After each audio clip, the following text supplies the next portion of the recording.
Good morning everyone. दोस्तों, आज है 24 मई 2024 और हम लोग करेंगे द हिंदू न्यूज़पेपर के एनालिसिस। मेरा नाम है सत्येंद्र चौधरी और आज हम लोग कौन कौन से टॉपिक करने वाले हैं एक बार ब्रीफली देख लेते हैं। पहला जो टॉपिक हम लोग पढ़ने वाले हैं वो पढ़ेंगे डिप्लोमेटिक पासपोर्ट के बारे में, क्या होता है, कैसे काम करता है, किन किन लोगों को, ऑफिशियल्स को ये दिया जाता है, कौन इसको रिवोक कर सकता है, उसके बारे में बात करेंगे। क्योंकि कर्नाटका से एक पॉलिटिशियन जो है वो भाग गए हैं डिप्लोमेटिक पासपोर्ट का यूज करके, उसके बारे में बात करेंगे। हालांकि ये टॉपिक प्रीलिम्स ओरिएंटेड ज्यादा है, मेंस में थोड़ा सा कम ही इसका यूज हो पाएगा। अपार्ट फ्रॉम दैट आरबीआई ने काफी ज्यादा पैसा, बहुत ज्यादा पैसा गवर्नमेंट ऑफ इंडिया को डिविडेंड के तौर पे दिया है। तो आरबीआई ऐसा क्यों करती है, क्यों हर साल अपने प्रॉफिट का एक हिस्सा गवर्नमेंट को ट्रांसफर करती है, उसके बारे में बात कर सकते हैं। छोटा छोटा सा आर्टिकल है, प्रीलिम्स ओरिएंटेड है, ज्यादा इसमें कुछ पढ़ने को है नहीं। उसके अलावा एक्सटर्नल कमर्शियल बोरोइंग क्या होता है, इसके बारे में बात करेंगे। अष्टामुडी लेक थोड़ा सा न्यूज में था रिगार्डिंग माइक्रो प्लास्टिक। केरला के अंदर एक लेक है अष्टामुडी लेक, जिसके अंदर माइक्रो प्लास्टिक पाई गई है। वहां पे कुछ फिशीज के ऊपर कुछ एक्सपेरिमेंट किए गए थे, तो उस कॉन्टेक्स्ट में हम लोग यहाँ पे बात कर सकते हैं। तो ये जीएस पेपर 3 में या प्रीलिम्स ओरिएंटेड टॉपिक ज्यादा है, तो हम लोग यहाँ पे करेंगे। उसके अलावा दो टॉपिक हैं बेसिकली डॉक्टर्स के रिगार्डिंग आज। तो कंज्यूमर प्रोटेक्शन एक्ट या डॉक्टर्स। तो जब कोई डॉक्टर आपका इलाज करता है, किसी का भी इलाज करता है, और बाई चांस इलाज अच्छे से नहीं हो पाता है या फिर उस पर्सन की, पेशेंट की डेथ हो जाती है, तो उस केस में क्या आप डॉक्टर को कंज्यूमर प्रोटेक्शन एक्ट के तहत उसको सू कर सकते हो, केस कर सकते हो, उस पूरे कॉन्टेक्स्ट में आर्टिकल दिया हुआ है। इस तरह से हम लोग इस पे बात करेंगे आज के एडिटोरियल सेक्शन में। कुछ एडिशनल आर्टिकल हैं जो हम लोग यहाँ पे डेफिनेटली पढ़ सकते हैं। उसके अलावा एक छोटी सी अपील है, नीचे डिस्क्रिप्शन बॉक्स में जो आपको एक फीडबैक फॉर्म दिया गया है, आप प्लीज़ उस फीडबैक फीडबैक फॉर्म को ज़रूर भरें, ताकि आप अपना एक्सपीरियंस और हम आपका एक्सपीरियंस बेटर कर सके। और ये पूरी तरह से अनोनिमस है, उसे ज़रूर फिल आउट करें। चलिए, तो एक बार देख लेते हैं चल क्या रहा है मामला फ्रंट पेज पे। तो ये फ्रंट पेज की न्यूज़ है, Karnataka renews call to the cancel Prajwal's diplomatic passport. और जैसे कि आप सभी को पता है, ये न्यूज़ थोड़ी पुरानी हो चुकी है अभी। कर्नाटका में, वहाँ पे जो प्रज्वल रेवन्ना है, मेंबर ऑफ पार्लियामेंट थे, ये भाग गए हैं क्योंकि इनकी कुछ वीडियोस जो है वो लीक हो गई हैं। और जिसमें ये देखा जा सकता है कि बहुत सारी गर्ल्स हैं जो जो सेक्सुअल विक्टिम यहाँ पे रही हैं। और जब उनकी वीडियोस वगैरह बाहर आई, और एक दो वीडियो नहीं है, हजारों की संख्या में है, उसके बाद से इन्होंने क्या किया, अपना डिप्लोमेटिक पासपोर्ट का यूज करके ये वहां देश छोड़ के भाग गए। बेसिकली जब इनकी एफआईआर होनी थी, तो एफआईआर से कुछ घंटे पहले ही ये डिप्लोमेटिक पासपोर्ट का यूज करके जर्मनी भाग गए थे। जर्मनी। तो अभी की कर्नाटका की गवर्नमेंट ने सेंट्रल गवर्नमेंट से अपील किया है कि इनका डिप्लोमेटिक पासपोर्ट कैंसिल कर दिया जाए। उस कॉन्टेक्स्ट में पूरा आर्टिकल है, इनका पासपोर्ट नंबर वगैरह यहाँ पे दिया हुआ है। अपार्ट फ्रॉम दैट, इनके अगेंस्ट में जो है ब्लू कलर नोटिस भी इशू किया गया था इंटरपोल के द्वारा। और इन्वेस्टिगेशन ऑफिसर जो है अंडर सेक्शन 41A सीआरपीसी के तहत कार्रवाई जो है वो यहाँ पे चल रही है। एक तो छोटा सा इशू ये हो गया, लेकिन सवाल ये उठता है कि डिप्लोमेटिक पासपोर्ट होता क्या है जिसका यूज करके जो है ये प्रज्वलना जो है वो देश छोड़ के भाग गए हैं। डिप्लोमेटिक पासपोर्ट उन लोगों को दिया जाता है, इंडिविजुअल्स को या ऑफिसर्स को दिया जाता है जो कंट्री को रिप्रेजेंट करते हैं, ठीक है, या डिप्लोमेटिक मिशंस पे होते हैं। जैसे आईएफएस ऑफिसर होते हैं जो फॉरेन सर्विसेज में होते हैं, उनको डिप्लोमेटिक पासपोर्ट दिया जाता है। ठीक है, उसके अलावा अगर आप किसी इंटरनेशनल मीटिंग को अटेंड करने जा रहे हो, उस समय आपको एक डिप्लोमेटिक पासपोर्ट दिया जाता है। गवर्नमेंट ऑफिशियल्स, डिप्लोमेट्स, ठीक है, इवन कई बार जो गवर्नमेंट ऑफिशियल्स होते हैं या डिप्लोमेट्स होते हैं, उनके इमीडिएट फैमिली मेंबर्स को भी डिप्लोमेटिक पासपोर्ट दिया जा सकता है। बेसिकली आप ये मान के चलिए कि ये एक आपका लीगल प्रिविलेज होता है। और डिप्लोमेटिक पासपोर्ट अगर आपके पास होता है, तो आपको इंटरनेशनल लॉ के तहत इम्यूनिटी मिल गई है। इम्यूनिटी मिल गई है, मतलब अगर आपने कोई क्राइम किया है और आपके पास डिप्लोमेटिक पासपोर्ट है, तो आपके ऊपर आपकी खुद की कंट्री के लॉ ही लागू हो सकते हैं। आप इसको थोड़ा इस तरह से मान के चलिए। आपको वो कंट्री अरेस्ट नहीं कर सकती। जैसे मान लो अगर आप जर्मनी में हो या फ्रांस में हो, और अगर आपके पास डिप्लोमेटिक पासपोर्ट है, तो आपको फ्रांस की पुलिस अरेस्ट नहीं कर सकती, आपको डिटेन नहीं कर सकती है। आपको इंडिया की पुलिस ही कर सकती है, क्योंकि आप इंडिया के सिटीजन हो और आपके यहाँ की गवर्नमेंट के द्वारा डिप्लोमेटिक पासपोर्ट दिया गया है। डिप्लोमेटिक पासपोर्ट जो दिया जाता है in India, ministry of external affairs consular passport and the visa division diplomatic passport issue करता है, जिसको टाइप डी पासपोर्ट भी कहा जाता है। और जैसे आईएफएस ऑफिसर वगैरह को दिया जाता है, आपको मैंने बता ही दिया। ठीक है, वो सब दिया जाता है। अब जैसे इनका जो केस हुआ है अभी, तो इनका डिप्लोमेटिक पासपोर्ट को रिवोक करने की बात कही है, तो इनका रिवोक जो पासपोर्ट है वो पासपोर्ट अथॉरिटी कर सकती है। अपार्ट फ्रॉम दैट, अगर जुडिशियल ऑर्डर होते हैं, अगर कोर्ट बोलता है, तो government of India, ministry of external affairs और होम मिनिस्ट्री भी पासपोर्ट को कैंसिल करने की कार्रवाई आगे कर सकती है। तो आपके पास या मेरे पास जो नॉर्मल पासपोर्ट होता है और डिप्लोमेटिक पासपोर्ट है, इसमें थोड़ा थोड़ा क्या डिफरेंस होता है? प्रीलिम्स ओरिएंटेड क्वेश्चन है, आज एग्जाम में डेफिनेटली आपसे यहाँ से सवाल आ सकता है। देखिए, जो आम आदमी होता है या वीआईपीज होते हैं, इनको जनरली नॉर्मल पासपोर्ट दिया जाता है। जो हाई रैंकिंग गवर्नमेंट ऑफिशियल्स होते हैं, डिप्लोमेट्स होते हैं, उनको डिप्लोमेटिक पासपोर्ट मिलता है। एक तो सिंपल सा ये डिफरेंस हो गया। अपार्ट फ्रॉम दैट, नॉर्मल जो पासपोर्ट होता है वो 10 साल के लिए यूजली इशू किया जाता है एक बार, 10 साल के बाद वो एक्सपायर हो जाता है। उसके बाद फिर नया आपको बनवाना पड़ता है। जो छोटे बच्चे होते हैं, 18 साल से कम के होते हैं, फिर उनको 5 साल के लिए वैलिड होता है ये, उसके 5 साल के बाद आपको रिन्यू करवाना पड़ता है। लेकिन जो डिप्लोमेटिक पासपोर्ट होता है वो 5 साल या उससे कम ड्यूरेशन के लिए आपको दिया जा सकता है। अब हो सकता है कोई गवर्नमेंट ऑफिशियल 1 साल के लिए इंटरनेशनल ड्यूटी पे हो, कंट्री को रिप्रेजेंट कर रहे हो, तो उनको सिर्फ 1 साल के लिए ही डिप्लोमेटिक पासपोर्ट दिया जाएगा, 5 साल के लिए नहीं दिया जाएगा। नॉर्मल पर्पज के लिए, हम लोग बिजनेस पर्पज के लिए, पर्सनल ट्रैवलिंग करने के लिए, टूरिस्ट बनने के लिए नॉर्मल पासपोर्ट वगैरह आपको सब नॉर्मली दिया जाता है। लेकिन डिप्लोमेटिक पासपोर्ट आपको तभी दिया जाता है जब आप फॉरेन ट्रिप पे जा रहे हो और गवर्नमेंट के काम से जा रहे हैं, तब आपको ये दिया जाता है। ठीक है, तो उस कॉन्टेक्स्ट में थोड़ा सा आपको इसे कंटेंट थोड़ा सा याद रखना है, आपसे पूछा जा सकता है एग्जाम में। अब थोड़ा आगे बढ़ते हैं। RBI to transfer 2,10,874 crore surplus to center for the fiscal year 2024, and after RBI bonanza, center to rake in more cash via critical minor mineral spectrum auctions as well। तो बेसिकली आर्टिकल ये कहना चाहता है कि भैया आजकल central government के बड़े मजे हैं, क्योंकि सेंट्रल गवर्नमेंट की खूब सारी यहाँ पे इनकम हो रही है, प्रॉफिट हो रहा है। एक तो आरबीआई ने इतना सारा पैसा ट्रांसफर करना है। थोड़े समय पहले भी आरबीआई ने 40,000 करोड़ रुपए से ज्यादा ट्रांसफर किया था, उससे पहले 56,000 करोड़ किया था। लास्ट ईयर भी आरबीआई ने 1 लाख प्लस करोड़ रुपया जो है वो गवर्नमेंट को दिया था। तो एक तो आरबीआई की तरफ से सरकार को खूब सारा पैसा मिल रहा है। अपार्ट फ्रॉम दैट, अभी अभी गवर्नमेंट क्या करने वाली है, जो स्पेक्ट्रम है, 40,000 करोड़ से ज्यादा का स्पेक्ट्रम, वो अभी अभी मतलब थोड़े टाइम के बाद उसको डेफिनेटली ऑक्शन पे रखा जाएगा, तो यहाँ से सरकार को बेनिफिट होगा। भारतीय एयरटेल, रिलायंस जियो और वोडाफोन ने ऑलरेडी उसके लिए अप्लाई कर भी दिया है। उसके अलावा इंडिया में अभी हम लोग क्या करने वाले हैं, 20 क्रिटिकल मिनरल के ब्लॉक्स को ऑक्शन करने वाले हैं नवंबर में। उसके बाद थोड़े से बाद में किए जाएंगे, तो यहाँ से भी सरकारों को अच्छी खासा पैसा मिलेगा। तो बेसिकली गवर्नमेंट का जो रिवेन्यू है वो काफी बढ़ गया है। लेकिन हमारे यहाँ पे जो मेन इशू है वो है आरबीआई वाला। ठीक है, कि आरबीआई सरकार को, सेंट्रल गवर्नमेंट को पैसा क्यों देती है डिविडेंड के रूप में। तो 2,10,000 रुपीज अभी हम लोग देने वाले हैं। अब सवाल इसमें ये उठता है कि भाई देखिए, आरबीआई ना, आरबीआई यूनियन गवर्नमेंट की ही एक यूनिट होती है। तो ऑब्वियसली बात है, अगर आरबीआई किसी चीज पे प्रॉफिट अर्न करती है, तो उसका हिस्सा एक सेंट्रल गवर्नमेंट को भी दिया जाएगा। सिंपल सी बात होती है।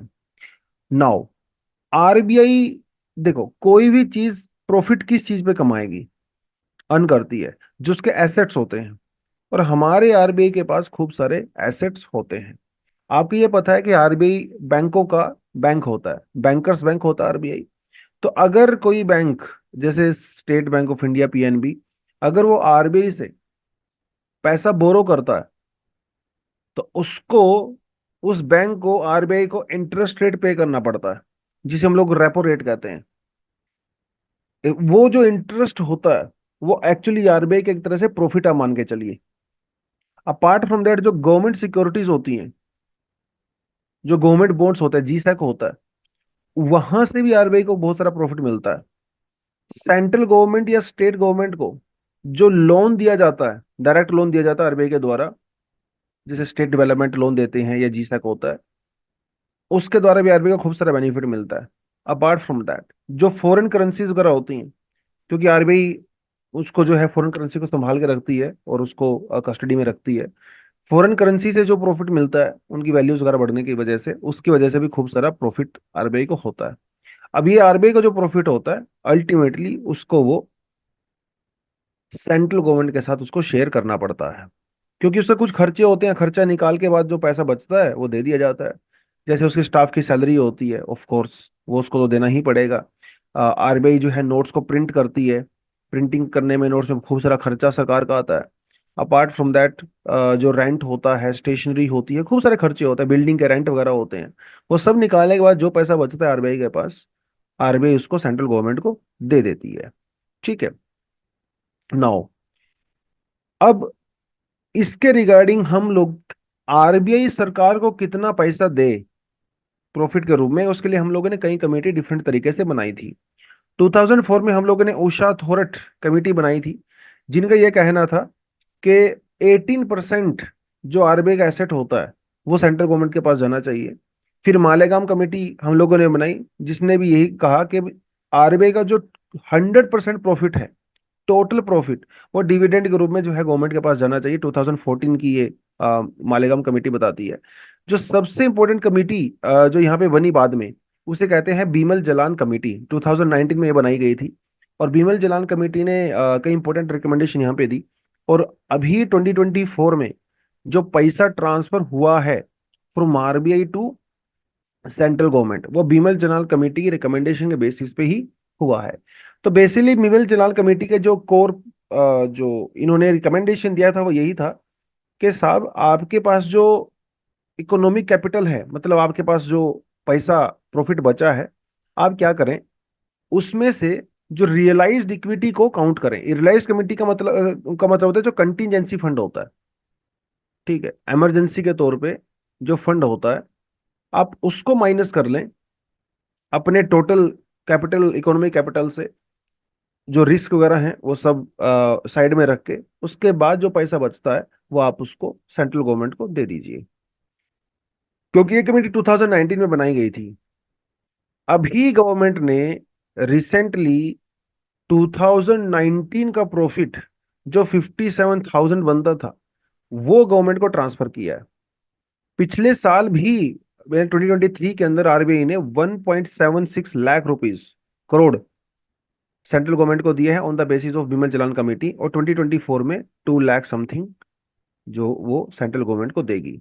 हमारा जो सेक्शन 7 है, आरबीआई एक्ट 1935, ये आरबीआई को कहता है कि आपके पास जो पैसा है आप उसे सेंट्रल गवर्नमेंट को दे दीजिए, निसेसरी इन पब्लिक इंटरेस्ट। ठीक है, तो बेसिकली ये आपने याद रखना है, सेक्शन 7 ऑफ आरबीआई एक्ट 1935। आपसे सवाल डायरेक्टली एग्जाम में ऐसा पूछ सकता है कि that which of the following statements are true with respect to section 7 of the RBI act. तो उसमें आपसे पूछेगा transfer of profit from RBI to the central government, तो that statement is going to be correct. ऐसे ही सवाल आते हैं एग्जाम में। चलिए जी, आगे बढ़े। ECBs raised by India Inc. zooms 84% to 49.2 billion in fiscal year 2024। Basically last year की अगर आप बात करें, तो जो टोटल पैसा था एक्सटर्नल कमर्शियल बोरोइंग के अंदर में, दैट वाज ओनली $26 बिलियन। और अब ये इंक्रीज होके $49.2 बिलियन हो गया है 2024 में। को क्या हो गया है? External commercial borrowing. तो जैसा कि इसके नाम से ही पता चलता है, एक्सटर्नल मतलब out of India, commercial borrowing मतलब जो हमारी कंपनीज होती हैं प्रॉफिट के लिए करती हैं। ये डोनेशन नहीं है, ये कमर्शियल पर्पज के लिए जो बोरोइंग की जाती है फ्रॉम द फॉरेन इंस्टीट्यूशंस या बैंक, गवर्नमेंट्स, उसे हम लोग कहते हैं एक्सटर्नल कमर्शियल बोरोइंग। तो बेसिकली ये लोन होते हैं जो कि नॉन रेजिडेंट इंडियंस, इनके जो फॉरेन सिटीजन होते हैं, उनके द्वारा इंडियन बोरोवर्स को दिए जाते हैं इन फॉरेन करेंसी। ध्यान रखना, ये रुपी में नहीं होते हैं। अब भाई सीधी सी बात है, अमेरिका में बैठा हुआ एक आदमी, ऑस्ट्रेलिया में बैठा हुआ एक आदमी या ऑर्गेनाइजेशन इंडिया वालों को अगर लोन देगी, अगर वो हमारी कंपनी को लोन देगी, तो रुपी में थोड़ी ना देगी, अपनी करेंसी में देगी। तो इसे कहते हैं एक्सटर्नल कमर्शियल बोरोइंग। ठीक है, हमारे कंट्री में एक्सटर्नल कमर्शियल बोरोइंग काफी ज्यादा यूज की जाती है over a period of time. इसके बहुत सारे बेनिफिट होते हैं। एक तो सबसे बड़ा बेनिफिट ये है कि हमारी जो फॉरेन एसेट है वो बढ़ जाता है। और जो एक्सटर्नल कमर्शियल बोरोइंग के थ्रू हम लोग पैसा लेते हैं, बेसिकली इनका इंटरेस्ट रेट भी काफी कम होता है as compare to that interest rate जो आरबीआई या हमारे लोकल बैंक जो है चार्ज करते हैं। इसलिए एक्सटर्नल कमर्शियल बोरोइंग को काफी ज्यादा देखा जाता है। ऊपर से इनकी जो टाइम फ्रेम होता है ये पैसा रीपे करने का, वो काफी लंबा होता है। जैसे अगर आप स्टेट बैंक ऑफ इंडिया से लोन ले रही है कोई कंपनी, तो उसको 5 साल या 10 साल के लिए दिया जाता है मैक्सिमम। लेकिन अगर आप फॉरेन कंट्री से लेते हो तो शायद आपको 15 से 20 साल के लिए भी आपको लोन मिल सकता है। तो external commercial borrowing include commercial bank loans, yes, buyers credit, supplier credit etcetera. Basically जिस भी तरीके से आप जुगाड़ कर सकते हो पैसे का, वो आप कर सकते हो फॉरेन मार्केट से। लेकिन यहाँ पे कुछ टर्म्स एंड कंडीशन है। टर्म्स एंड कंडीशन ये है कि जो भी आपको पैसा आप अरेंज करते हो, आप स्टॉक मार्केट के अंदर इन्वेस्ट नहीं कर सकते उस पैसे को। ऐसा नहीं है कि आपने अमेरिका से जो है वो आपने $1 बिलियन का उधार लिया और आपने यहाँ पे अडानी के शेयर्स खरीद लिए। नहीं, स्टॉक मार्केट के लिए आप उसको यूज नहीं कर सकते हो। रियल एस्टेट के अंदर भी आप उसको यूज नहीं कर सकते हो। ये दो चीज हमने ध्यान रखनी है। उसके अलावा अपना जो डिपार्टमेंट ऑफ इकोनॉमिक अफेयर्स है, ये रेगुलेट करता है एक्सटर्नल कमर्शियल बोरोविंग को। उसके अलावा दूसरी एजेंसीज भी होती हैं जैसे मिनिस्ट्री ऑफ फाइनेंस या आरबीआई, ठीक है, ये सब भी बीच बीच में गाइडलाइंस देती रहती हैं। और एक्सटर्नल कमर्शियल बोरोविंग हमारी बैलेंस ऑफ पेमेंट का पार्ट होता है। बैलेंस ऑफ पेमेंट थोड़ा सा आपको बताता चलूं क्या होता है। बैलेंस ऑफ पेमेंट इसके नाम से आपको पता चलता है, इंडिया फॉरेन करेंसी के साथ, अब्रोड दूसरी कंट्रीज के साथ फॉरेन करेंसी में जो भी डील करता है, उसे हम लोग बैलेंस ऑफ पेमेंट कहते हैं। यानी कि इंडिया से जो डॉलर, मान लो यहाँ पे डॉलर बाहर जा रहा है और बाहर से जो डॉलर इंडिया में आ रहा है, जब हम लोग इंपोर्ट करते हैं तो हमारा डॉलर बाहर जाता है, जब हम लोग एक्सपोर्ट करते हैं तो बाहर से डॉलर इंडिया में आता है। इन दोनों के हिसाब किताब को बैलेंस ऑफ पेमेंट कहते हैं। कितना मैंने आपको देना है, कितना आपने मुझे देना है, बेसिकली बैलेंस ऑफ पेमेंट। जब हम लोग इंपोर्ट करते हैं, एक्सपोर्ट करते हैं, बाहर से कुछ चीज इन्वेस्टमेंट करते हैं, बाहर इन्वेस्टमेंट हम लोग खुद करते हैं, किसी को लोन देते हैं, वो सब बैलेंस ऑफ पेमेंट का पार्ट होता है। बैलेंस ऑफ पेमेंट के दो हिस्से होते हैं, एक होता है आपका करंट अकाउंट और एक होता है आपका कैपिटल अकाउंट। नाम से ही समझ में आ रहा है। करंट अकाउंट वो होता है जो कि शॉर्ट टर्म के लिए यूज होता है, यानी कि जो इंपोर्ट एक्सपोर्ट के लिए यूज होता है, on the weekly basis, daily basis, monthly basis, जो कंपनी इंपोर्ट एक्सपोर्ट करती हैं, उसे हम लोग करंट अकाउंट कहते हैं। एक होता है कैपिटल अकाउंट जो लॉन्ग टर्म बेसिस पे होता है। तो कैपिटल अकाउंट के ना कई आप तरीके से डिवाइड कर सकते हो। जैसे एक तो होती है इन्वेस्टमेंट, जिसे हम लोग डायरेक्ट इन्वेस्टमेंट कहते हैं, एफडीआई कहते हैं, फॉरेन डायरेक्ट इन्वेस्टमेंट। तो ये आपके कैपिटल अकाउंट का पार्ट है, ध्यान रखना आपने। उसके अलावा जो पोर्टफोलियो इन्वेस्टमेंट होती है, कोई फॉरेन ऑर्गेनाइजेशन या इंडिविजुअल इंडियन कंपनी में शेयर परचेज करते हैं, तो उसे हम लोग एफपीआई कहते हैं, फॉरेन पोर्टफोलियो इन्वेस्टमेंट। तो this is also part of the capital account. तो एफडीआई, इक्विटी, वो सब आपको मैंने बता ही दिया, एफआईआई, ऑफशोर फंड्स वगैरह, ठीक है, this is the part of the capital account, क्योंकि कंपैरेटिवली ये काफी लॉन्ग टर्म इन्वेस्टमेंट होती है। उसके अलावा एक्सटर्नल बोरोइंग, अभी हमने वो इसमें बारे में बात किया, ईबीसी, एक्सटर्नल कमर्शियल बोरोविंग जब हम लोग करते हैं तो भी हमारे कैपिटल अकाउंट का पार्ट होता है, जो कि आज के आर्टिकल का पार्ट था। तो आपसे एग्जाम में ऐसे ही पूछेगा, which of the following statements are true about the external commercial borrowing, तो उसमें आपको एक स्टेटमेंट देगा, external commercial borrowing are a part of the current account. नहीं भैया, this is the part of capital account. ये लॉन्ग टर्म एक borrowing होती है, ठीक है। एक्सटर्नल असिस्टेंस, जैसे कोई गवर्नमेंट की एड देता है, बायलेटरल जो लोन्स दिए जाते हैं, वो सब करके भी कैपिटल अकाउंट का पार्ट होता है। तो मोटे मोटे तौर पे आप ये मान के चले, अगर इंडिया में बाहर से पैसा आ रहा है for the long term, that is going to be a part of your capital account. ठीक है, चलो आगे बढ़े। नेक्स्ट टॉपिक अपने पास जो आता है, micro plastics found in fish in Ashtamudi lake. देखिए, मुझे तो इसको न्यूज को पढ़े कोई सरप्राइज हुआ नहीं है। अरे भैया, जब अंटार्कटिका के अंदर, अंटार्कटिका में, देखिए आर्टिकल दिखाता हूं आपको, ये देखिए, micro plastic found in Antarctica. जब अंटार्कटिका में आपको माइक्रो प्लास्टिक मिल सकता है तो अष्टामुडी लेक कौन सी बड़ी बात है। अष्टामुडी लेक के आसपास तो लोग रहते हैं ना, पोल्यूशन भी है, ये देखिए कितना कचरा भरा पड़ा है, ये लेक का ही हिस्सा है, तो कोई बड़ी बात नहीं है। अंटार्कटिका तो मेन ह्यूमन हैबिटेशन से हजारों किलोमीटर दूर है, वहां तो इंसान रहते नहीं, उसके बावजूद भी वहां पे माइक्रो प्लास्टिक है। अरे माउंट एवरेस्ट के टॉप पे माइक्रो प्लास्टिक है, तो कोई नई बात नहीं है। बेसिकली इन्होंने कुछ ऐसा नया डिस्कवर नहीं किया। लेकिन हाँ, खतरनाक बात यह है कि अस्टामुडी का जो मरीन, जो हमारा एक्वेटिक रिसोर्सेज हैं, उसको हम लोग एज अ फूड यूज करते हैं, फूड। और जब हम लोग फिश वगैरह को कंज्यूम करते हैं, जिनके पेट में, स्टमक में जिनके माइक्रो प्लास्टिक होते हैं, तो डेफिनेटली ये माइक्रो प्लास्टिक हमारे पेट में भी जाएगी। रिसेंटली अमेरिका में एक महिला के पेट में एक बेबी था, फीटस था, उस फीटस के स्टमक के अंदर माइक्रो प्लास्टिक पाई गई है। तो आप सोच भी नहीं सकते माइक्रो प्लास्टिक कहाँ पहुंच चुकी है, क्योंकि हमें नेकेड आई से दिखाई नहीं देती है।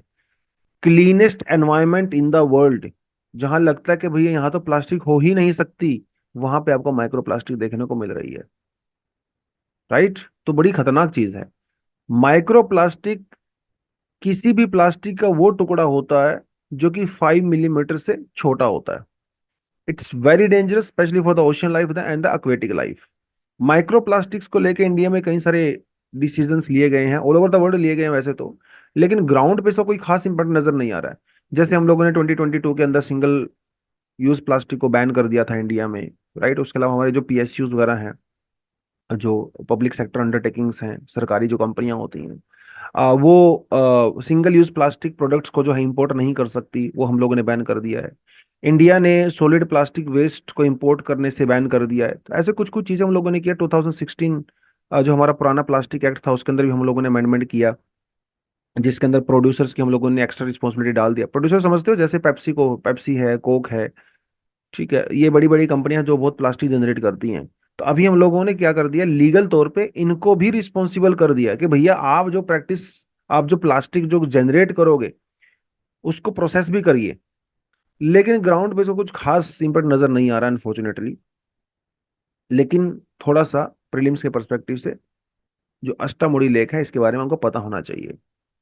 अष्ट का मतलब होता है एट, तो इसलिए कई बार लोग जो है इसे एट ब्रेड लेक भी कहते हैं, ठीक है, ऑक्टोपस लेक भी कहते हैं इस वजह से, क्योंकि 8 डिफरेंट डिफरेंट ब्रांचेस आपको इसकी नजर आएंगी। इसकी शेप बड़ी इंटरेस्टिंग है।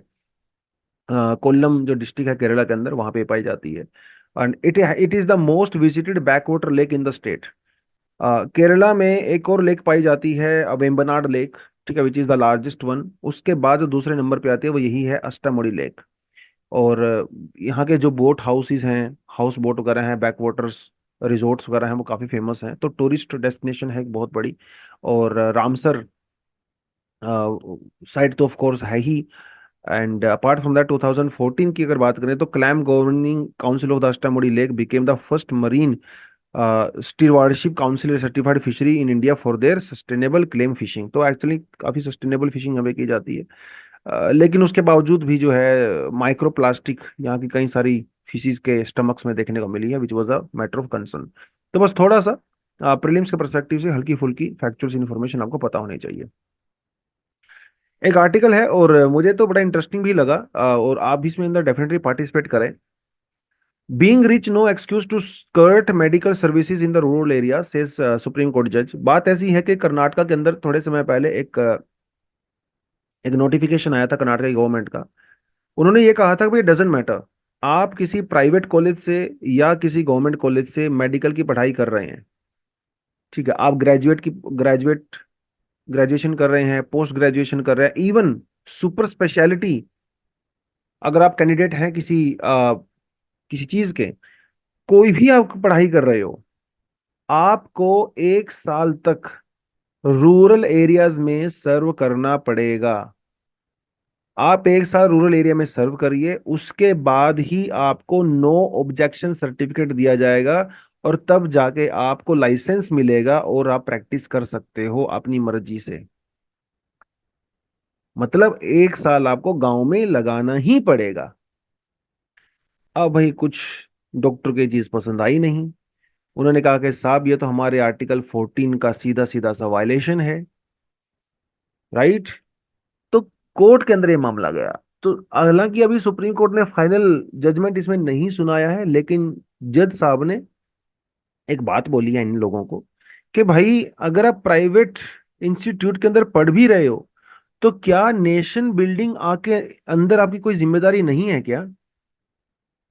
अगर आप प्राइवेट में भी पढ़ रहे हो, करोड़ों रुपीस फीस दे रहे हो, देखो सरकारी की फीस तो फिर भी कम होती है, करोड़ों रुपए आप फीस दे रहे हो, उसके बावजूद भी आपकी नेशन बिल्डिंग में जिम्मेदारी तो है ना। आप जाइए, गांव में जाइए, लोगों की सेवा करिए, बड़ा अच्छा लगेगा। जज साहब बोले भाई मैं खुद कितनी बार गांव में जाता हूँ, मुझे तो बड़ा बड़ा अच्छा लगता है। तो ये अभी फाइनल जजमेंट तो नहीं है खैर, लेकिन फिर भी इस तरह की ऑब्जर्वेशन की है। आप कमेंट सेक्शन में जरूर बताएं, आप पार्टिसिपेट कर सकते हो कि क्या ये जो प्राइवेट डॉक्टर्स होते हैं प्राइवेट कॉलेजेस में, बड़े महंगे महंगे, या जो लॉयर्स होते हैं, या कोई भी प्रोफेशनल कोर्स करते हैं बेसिकली, जिससे गांव में लोगों को हेल्प की रिक्वायरमेंट होती है, तो क्या इनको गांव में जाना चाहिए, या फिर ये इनकी पर्सनल चॉइस है, वो जाएं या ना जाएं उनकी मर्जी है। क्योंकि देखिए, एक तो लीगल सर्विसेज भी गांव तक नहीं पहुंचती हैं अनफॉर्चुनेटली, और मेडिकल सर्विसेज तो पहुंचती नहीं है। इंडिया में कितने सारे डॉक्टर्स की कमी है। तो क्या ये एक सॉल्यूशन हो सकता है उस चीज को लेके? इसके आसपास खूब सारी डिबेट्स होती हैं। इसके साथ साथ मेडिकल फील्ड में आजकल एक और डिबेट चल रही है, और ये डिबेट भी बेसिकली ना लॉयर से शुरू हुई। तो दिल्ली में बेसिकली एक लॉयर के अगेंस्ट में उनके जो एक सर्विस टेकर थे बेसिकली, जिन्होंने लॉयर की सर्विस ली थी, और वो लॉयर केस हार गए। और ये जो सर्विस टेकर थे वो कोर्ट में चले गए, कंज्यूमर फोरम में चले गए। इन्होंने कहा कि साहब, क्योंकि केस हार गए हैं, इन्होंने मुझे प्रॉपर सर्विसेज नहीं दी हैं, तो ये मेरे राइट्स का उल्लंघन है। ठीक है, this is the violation of the consumer protection, consumer rights under the consumer protection act. उस पूरे मामले में कोर्ट ने ये कहा कि एक जो सर्विस टेकर है, क्लाइंट है बेसिकली, वो क्लाइंट अपने लॉयर को कंज्यूमर फोरम के अंदर लेके नहीं जा सकता है। एक लॉयर के ऊपर कंज्यूमर प्रोटेक्शन एक्ट के तहत केस नहीं चलाया जा सकता है, ऐसा कोर्ट ने कहा, जो कि काफी इंटरेस्टिंग है अपने आप में। लेकिन क्या यही बात डॉक्टर्स पे भी अप्लाई होती है? ये भी बड़ी सोचने वाली बात है। बहुत बार हम केस सुनने को मिलता है, देखने को मिलता है कि डॉक्टर्स की नेग्लिजेंस की वजह से किसी पेशेंट की डेथ हो गई। अभी कल ही न्यूज में आई थी कि डॉक्टर साहब ने क्या किया, ऑपरेशन करना था नोज का और ऑपरेशन कर दिया ईयर का। नाक का ऑपरेशन की जगह कान का ऑपरेशन कर दिया। ऐसी न्यूज आती रहती हैं। कई बार पेट में टावल छोड़ देते हैं डॉक्टर साहब, कई बार वहां पे सीजर छोड़ देते हैं। नेग्लिजेंस होती है बहुत सारी, डेथ हो जाती है पेशेंट की। बहुत सारी चीजें आपको देखने को सुनने को मिलती रहती हैं बहुत बार बार। तो उस केस में जो पेशेंट होते हैं या फिर पेशेंट के फैमिली मेंबर्स होते हैं, क्या वो कंज्यूमर प्रोटेक्शन एक्ट के तहत उस डॉक्टर के ऊपर केस कर सकते हैं या नहीं कर सकते, या करना चाहिए कि नहीं करना चाहिए? वो एक डिबेट यहाँ पे चलती है। इसमें कानून या कोर्ट क्या कहता है? एक बहुत पुराना केस था 1990s का, Indian medical association versus VP Shanta case, और ये एक बड़ा लैंडमार्क जजमेंट था। इस जजमेंट में कोर्ट ने कहा था कि एक पेशेंट या उसका family member consumer protection act के तहत डॉक्टर के ऊपर केस कर सकते हैं, क्योंकि doctor is actually a service provider. ये उस समय कहा गया था, और आज तक यही रूल लागू होता है। मतलब जो प्रेजेंट जो स्टेज है वो ये है कि अगर डॉक्टर नेग्लिजेंस करता है, इलाज अच्छे से नहीं करता, जानबूझ के डिले करता है या कुछ भी करता है, तो आप प्रोटेक्शन के लिए कंज्यूमर फोरम में जा सकते हो। अब इस पॉइंट को लेके ना ये डिबेट है बेसिकली। कुछ लोग कहते हैं कि ये बड़ा सही है, ऐसा होना चाहिए। कुछ लोग कहते हैं नहीं नहीं, ये तो बड़ी गलत बात है। तो जो लोग ये कहते हैं कि नहीं नहीं, कंज्यूमर फोरम के अंदर नहीं जाना चाहिए, या फिर डॉक्टर को कंज्यूमर प्रोटेक्शन एक्ट के तहत नहीं जाना चाहिए, उनका क्या कहना है? उनका कहना है, देखिए साहब, डॉक्टर्स ना बहुत हाईली क्वालिफाइड प्रोफेशनल्स होते हैं। डॉक्टर्स ना दूसरी सर्विसेज की तरह नहीं है कि दुकान से आपने सामान लिया और आपके सामान के अंदर फॉल्ट आ गया। आपने अमेजोन से एक रेडियो ऑर्डर किया, रेडियो टूटा हुआ आया, मोबाइल फोन जो है वो उसकी स्क्रीन टूटी हुई थी। ये वैसी सर्विस नहीं होती है। हालांकि कंज्यूमर प्रोटेक्शन एक्ट कहता है कि अगर आप कोई कमोडिटी परचेज करते हो या सर्विस लेते हो, अगर वो अप टू द डेट नहीं होती है, प्रॉपर नहीं होती है, तो आप कोर्ट कर सकते हो। लेकिन डॉक्टर एक हाईली क्वालिफाइड प्रोफेशनल्स होते हैं, आप इसको दूसरे प्रोफेशंस के साथ आप इसको ट्रीट नहीं, आप इसको इक्वेट नहीं कर सकते, क्योंकि ह्यूमन बॉडीज एक जैसी नहीं होती हैं। ह्यूमन बॉडी कोई कमोडिटी नहीं है, और डॉक्टर कोई इंजीनियर नहीं है कि वो सामान बना रहा है, रोबोट नहीं है। ह्यूमन बॉडी अलग अलग सिचुएशन में अलग अलग तरीके से रिएक्ट करती है। जब एक आदमी बीमार होता है, वो कैस की बॉडी कैसा रिएक्ट करेगी, दवाइयों से कैसा रिस्पॉन्ड करेगी, ये डॉक्टर को भी नहीं पता होता है। बहुत बार आदमी हॉस्पिटल में जाता है, छोटा सा उसका एक्सीडेंट होता है, हल्का सा देखने में लगता है, लेकिन जब वो डॉक्टर डॉक्टर के पास जाता है, इमरजेंसी में जाता है, तो उसको हार्ट अटैक भी आ सकता है, क्योंकि बॉडी बहुत कॉम्प्लेक्स चीज है। तो आप इसीलिए कंज्यूमर फोरम में मत जाइए। एक आर्गुमेंट तो ये बड़ा सही लगता है। अब यहाँ पे जो मजेदार बात है वो ये है, कई बार जो महंगे महंगे हॉस्पिटल्स होते हैं तो वहां पे लाखों में फीस चली जाती है।